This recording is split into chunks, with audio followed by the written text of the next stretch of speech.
Welcome into the Thunder Basketball Universe presented by COOP Ale Works. We are recording this on Wednesday, May 18th, which means we were recording this the morning following the NBA Draft Lottery, where the Thunder received the clarity that it had been looking for all along, learning where they will be selecting in the 2022 NBA Draft this June. Yeah, there's a three-step process here, and the first step is figuring out where you're actually going to draft. And so the Thunder got the number 2 pick, jumped up from number 4 to number 2, and then held steady at the 12th pick, the one that they got from the LA Clippers. Now, the next two parts of the process here are actually making the selections, right. Figuring out whether they're going to pick at 2 and 12, how they're going to deploy those assets. And then once they get the guys into the building, into Oklahoma City, they've got to develop these players. Right. There's so much that happens after the draft, Michael. You know this. It's where you get drafted ultimately matters way less than what you do on the practice court. That's right. And for a lot of guys, what you saw last night, and for me too, there was a lot of this. I'm still trying to calm my nerves because it's such a moment where you realize that so much is at stake. Mm-hmm. And up until last night, so much was left to chance. Right. And now all of a sudden that's been removed and you can have a sign of relief. I mean, it's just a wonderful I love the way the new draft lottery is. It's gotten better and better over the years, but there was still a lot of anxiety for me because I knew, there was a lot at stake for all the, clubs that were in those top 12 picks or 14. I felt like Deputy Commissioner Mark Tatum was ripping off those team names fast. I was I couldn't keep up. Yeah, you're right. That's a great point because when he kept, I was like, well, okay, slow it down. Yeah. My anxiety has to catch up with you at some point because the faster you read, the more nervous I get. I was standing up, sitting down, and then when they went to commercial break for the final 14, I was like, hallelujah. That seemed like that took forever for me because I was like going, man, Mark has worn me out with how fast he went. But and obviously it was a great night. Yes. Great night for Thunder basketball. Great night for, really, I was happy for the way the NBA put it together. Yeah. And they made it really like an event that I think it was very transparent. Yes. And a lot of teams were really there.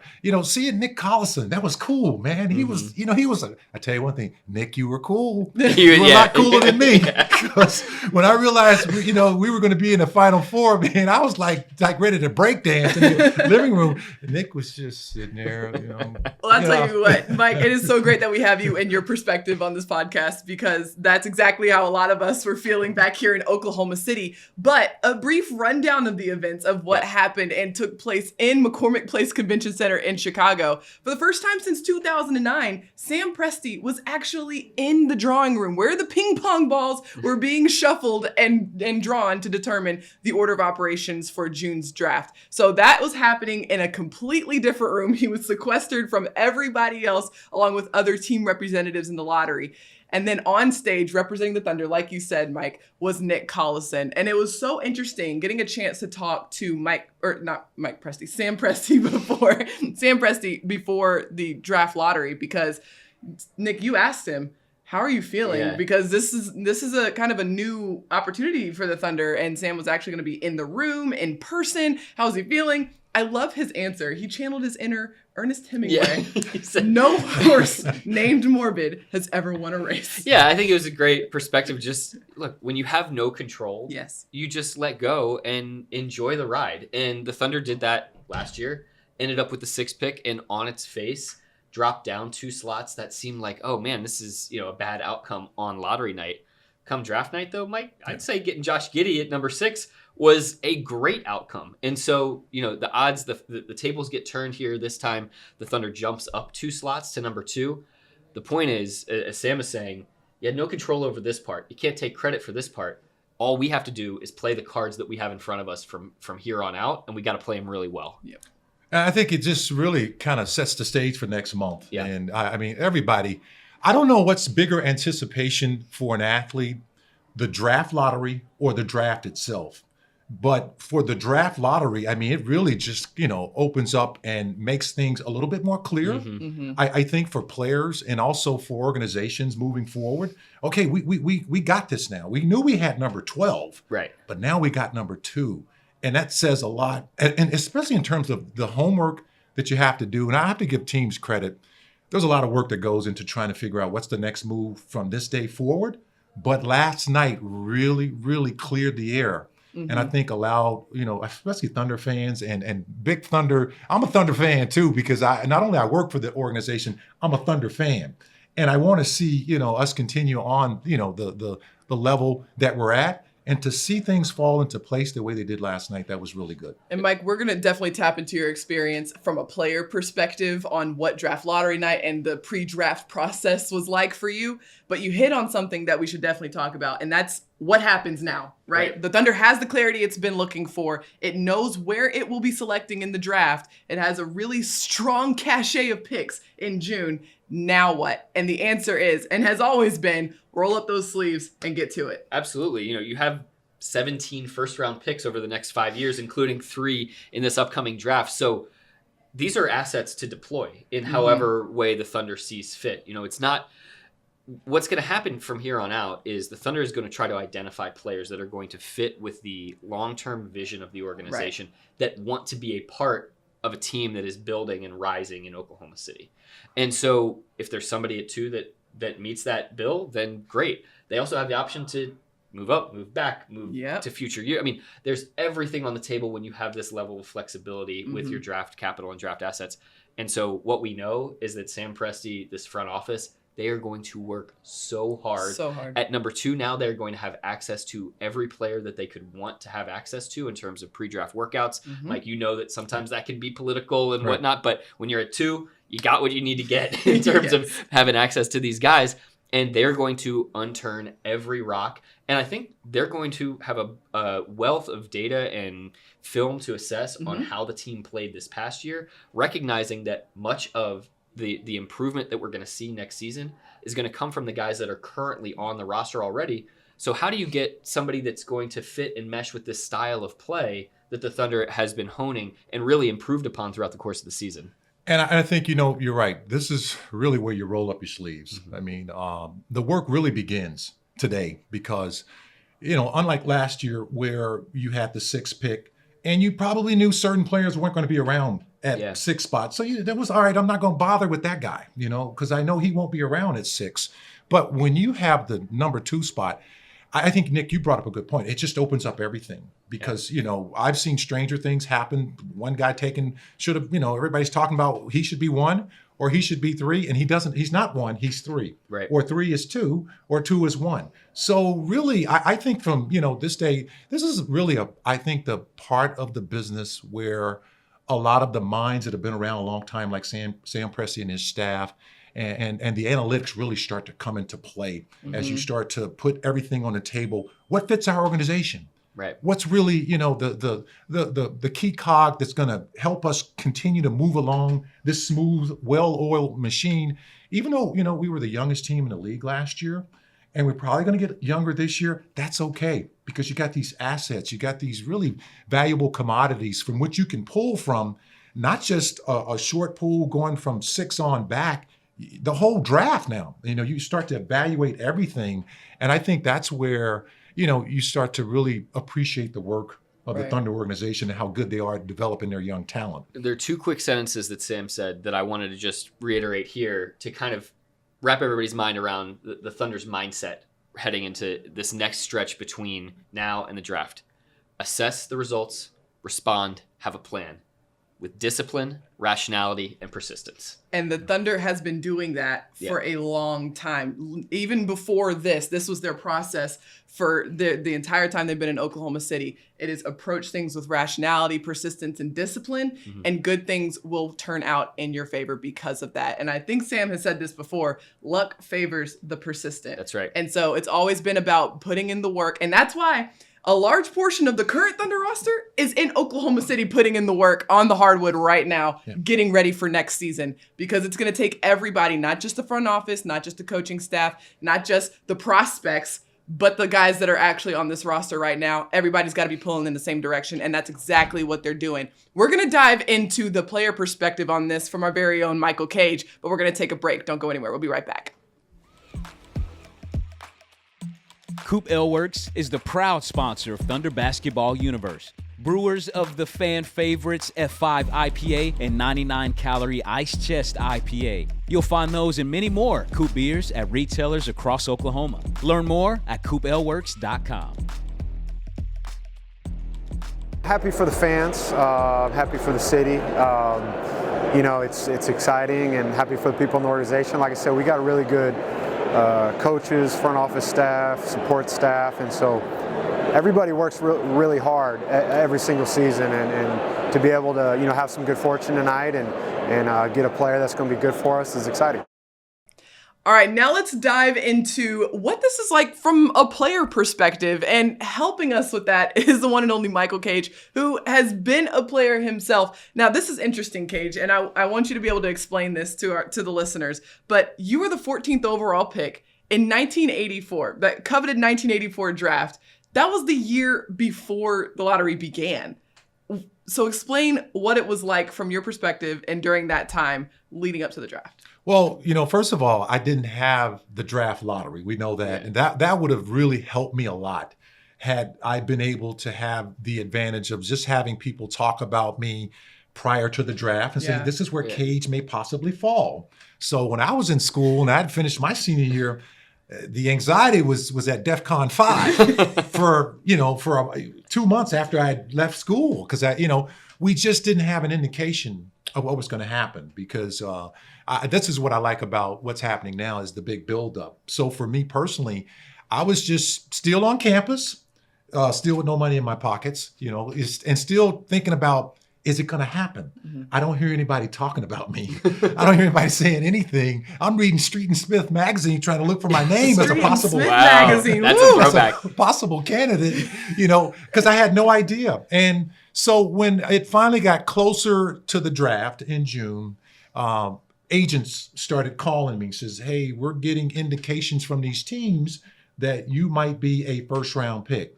Not a lottery pick, okay? I was okay, well, I'm cool with that. But they wouldn't tell me anything, that they had nothing to give besides you could possibly be a first round pick. Now, what happened for me was about a week before the draft, I started getting these calls from teams like asking me, hey, Michael, well, how would you feel about our organization? I'm going, I would feel whatever way you want me to feel. You're an NBA team, right? So you're in the NBA, right? Yeah, I feel good. I was like going, give me more, man, because I've been in the dark here, for weeks and months. And then finally, what happened was the day of the draft, everybody started calling. And I was in my coach's office, and they started calling and said, hey, Michael, everybody's asking about you all of a sudden. It went from 0 to 60 that fast. And of course, when the draft eventually happened, I was a lottery pick, and I was really excited about it because it was a heavy draft like this year's draft. Yep. I mean, we're talking Olajuwon went first. You remember Portland passed up on Michael Jordan and chose Sam Bowie. And then the list just went on and on, Charles Barkley, Sam Perkins. The names just kept dropping. Kevin Willis, John Stockton. John Stockton was 2 picks behind me. Wow. That's how thick that draft was. Yeah. So it was really, a nerve-wracking moment for me for quite a while. But at the same time, I knew I had a chance to get in there, and I knew it was going to happen. What was the reaction kind of among players and teams, and what was the talk the next year when the lottery was instituted? Because that was a brand new thing, had never been done before in the NBA. What do you remember about that time period? I was like going, man, this could have saved me a lot of future gray hairs. I was really into it because I was like, well, this is great. I mean, to watch guys, the balls fall and be, of course, it was a lot different back then because, it was just straight pretty much, whoever had the worst record had the most balls, and it kind of was figured that way to try to get you the best draft pick. Right. But I thought that was cool. And then to watch how they've improved on it over the years so that the team that had the worst record doesn't end up with, the 8th pick, and I really like the percentages of how they've done it. And it's, it's really, progressed into a point where it really helps the teams that need help. Definitely. It helps to know you can only fall so far. And you can only jump so far. You can jump to the top 4, but you can only fall to, 8 in the Thunder's case this year. Yeah. And that's really important. And I think for teams that there are a lot of teams that I think the league is trying to help in that regards, and also teams that want to go the process of rebuilding through the draft. Right. I think there's a couple of ways you can rebuild. You can get the quick rebuild through free agency. You can get the rebuild through just being good over the years and your guys staying with your organization, which doesn't always happen that way.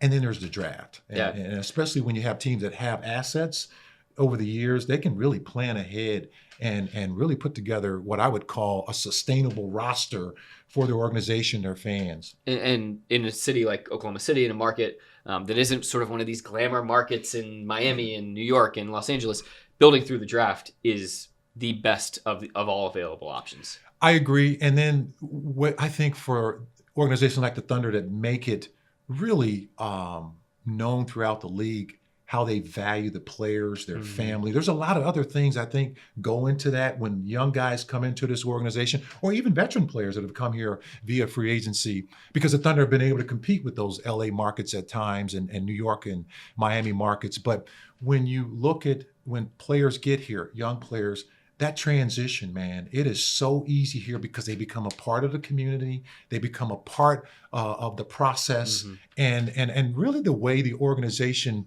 It's not a cater. It's more or less a necessity to help players transition from outside the country into another country, from college to pros, from a G League to the NBA, which is completely different worlds. Right. You know, that transition is here, and it's been proven, it's been tested, and it's actually working. That's a really good point you make, and something that you touched on earlier, where the draft lottery and the draft are just two touch points for an organization, especially just for the Thunder throughout the season to improve your team. So Michael, for you, talk about that transition from college to the NBA and what was necessary for you throughout that time, your first season and in the lead up to your first season, to make sure you were ready to contribute when you got there. Well, I tell you, it was about, when I was eventually drafted, the 14th pick by the LA Clippers, all I got was a phone call. You need to get an apartment in LA.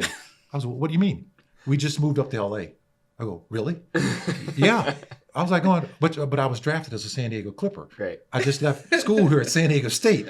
It was looking real sweet for you, Mike. It was very convenient. It was. Kind of pulled the rug out from under you. Can I commute? Can I stay here? No, I don't. That'd be a long drive for you to go up for the games and practices. Right. So, I had all of a sudden, it was off to the races for me. Going from, even though I went from one big market, San Diego, to another big market, LA, it was still very difficult. It was still very difficult for me to adjust to life away from campus, not, feeling like I was connected to something. Yeah. And I think that's what really helps players here in Oklahoma City is you immediately becomes connected to a family. Yep. And it's like it's really available to you. Those resources weren't available to me. So I had to really kind of kind of like going camping. I was dry camping for a while there. It was like, oh man, whatever you can give me, I'll survive. But eventually, I can't wait for the season to start because that's the real NBA, right? And so I got through it, and when I eventually played my first preseason game or my first practice, just the feeling of knowing that I had made it and had gotten to a point where basketball, Lawson, about basketball. You play college basketball. All the practicing you can do, all the weight training, all the running, it could not lead you to where you want to be. Your dream of playing in the Olympics, your dream of playing professional basketball. Despite you deserve it just as much as anybody else. The numbers are so low that get there. So you start to understand that it's a business, and you prepare your mind for it. And so I quickly prepared my mind just as much as I prepared my body for that first year in the NBA. And things clearly worked out pretty well for you. You had a really great career throughout your time in the NBA. And I just think it's so interesting hearing about you were the last draft before the lottery and how different things would have been for you and your emotions had you had some idea of where you might have landed. Well, I tell you this, and it was up until that point, that was all we knew. And I used to watch every draft from the time I can remember because my father would sit me on his knee and say, come on, son, I'm 7 years old. Let's watch the draft. It's 1971 and I'm watching, the Milwaukee Bucks draft Kareem Abdul-Jabbar. And I'm like going, okay, Dad, that's the guy with the hook shot, right? He said, yeah, that's the hook shot, And then the next year, he's, and the next year. Yeah. So, to finally get, to that point where you realize that, you're a part of that draft, and you're part of this special brotherhood of players, and you're connected to this historical, wonderful league that reaches out to the entire world, not just athletically, but community-wise. You realize that you contribute, and you're a part of this big, entity called the NBA. And that's where the really fun part of it becomes, because you realize now you get to give back to the community. And that was really important to me. And that's something that Nick Collison, who represented the Thunder, talked about up in Chicago after the lottery, was what a great night this was for Oklahoma City, not just because of the outcome, but because of the clarity and because of just the understanding of where they'll be. We saw parties, lottery parties all over the city. We saw, people celebrating just knowing that not only is there going to be, guys that are coming in to the NBA and getting to live out their dream, but they're going to get to do that in Oklahoma City. And they're going to get to be a part of this Thunder family that has a plan for them.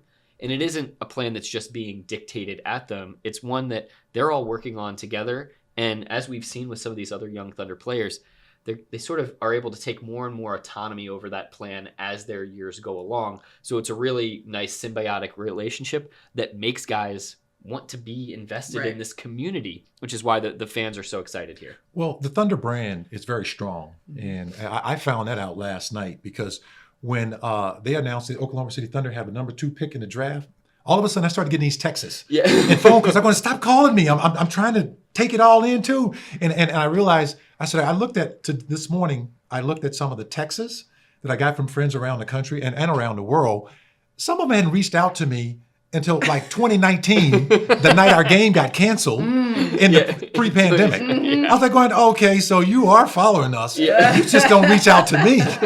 But that's the Thunder brand, and that's how, people really recognize and follow the Thunder, because they were watching that, historical night last night. Right. Yeah. And there's a lot to be excited about. Once again, the Thunder will be selecting officially at number 2, 12, 30, and 34 in June's draft. And we will have you covered on OKCThunder.com and at OKC Thunder on all social channels. Be sure to stay tuned here to TBU for all updates of that. Michael, thank you so much for your perspective and your opinion on this podcast. But before we let you go, it's time to bless your timeline. And speaking of Thunder family, this Thunder family just got a little bit bigger because our very own Nick Gallo just welcomed a baby boy into the world. And Gallo, we're so excited for you. We're so happy for you. Thank you, Paris. Thank you, Papa Mike. Gallo. Yep. Leo Gallo was born on Wednesday of last week. And so obviously my wife Maddie and I and our daughter Camelia and our dog Heidi are very, very excited.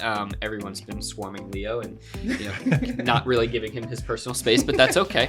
But my wife Maddie, absolute warrior. She's a champion. So very, very grateful that everybody is happy and healthy, and we got another Thunder fan in the mix here. Nick, I got a question. Okay, what was the difference between when Camille was born and Leo was born? Because he was born during the height of the pandemic. True. Yeah. My anxiety levels were the biggest difference. Being the first time dad, I had to woosah, I had to do all sorts of things with Camelia. And with Leo, it was kind of like the nurse came in and was like, okay, we're ready to push. And Maddie and I were like, all right, let's go. We've seen this movie. We know how it goes.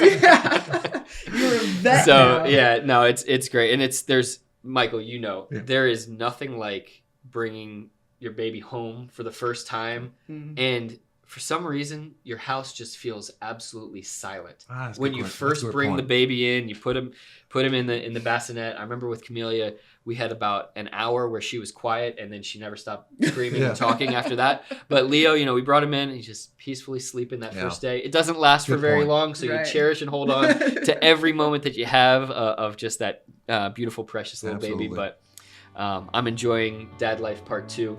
Just this past weekend, Maddie took a picture of me. I was standing out in our backyard. I had Camelia under one arm. I had Leo on the other arm. And it just kind of looked like I was carrying all the groceries in that I could possibly carry. But it's an amazing feeling. Well, congratulations. Congratulations. And for all of you watching, this is the first time we've seen Gallo since Leo was born. So we are so excited that you were able to join on this podcast today. Thank you for being here. And we're so happy for you, Leo, Maddie, and Camelia, and Heidi, of course. But that is all for today's podcast. Be sure to like, rate, and subscribe wherever you get your podcast. Thank you so much to our producer, Matt Bishop, and to our special guest, Michael Cage. And until next time, Thunder up and catch you later.